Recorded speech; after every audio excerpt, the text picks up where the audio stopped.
Railway प्रवासी भजन संस्थेच्या माध्यमातून डोंबिवलीमध्ये प्लॅटफॉर्म क्रमांक 1 वरती आषाढी एकादशीच्या निमित्ताने भजनाचा कार्यक्रम हा सकाळी 6 वाजल्यापासून सुरू करतात। प्रतिवर्षी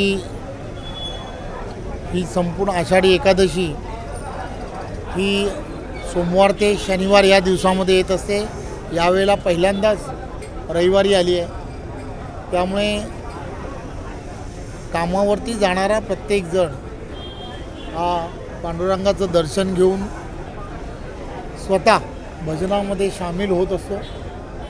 आजही सकाळपासून डोंबिवलीमधील असणारे सर्व भजन प्रेमी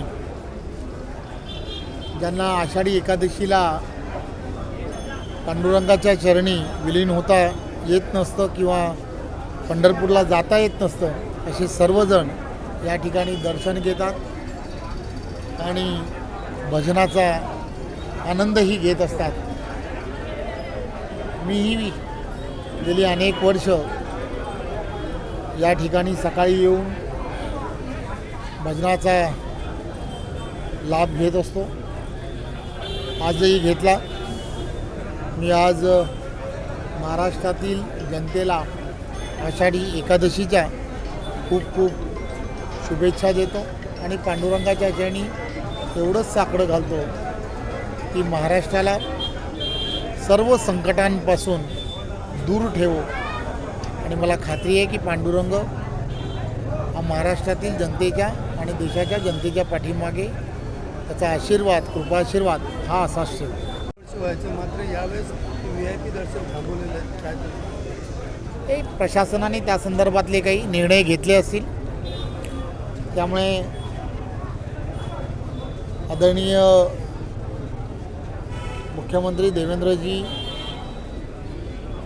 आणि त्याचबरोबर आदरणीय उपमुख्यमंत्री एकनाथराव शिंदेजी आणि अजितदादा या तिघांच्या नेतृत्वातलं सरकार हे सामान्य माणसाचं सरकार आहे आणि सामान्यांच्या दृष्टिकोनातून जे जे निर्णय घेणं महाराष्ट्रामध्ये आवश्यक असतं ते सर्व निर्णय हे ते नेहमी घेत असतात।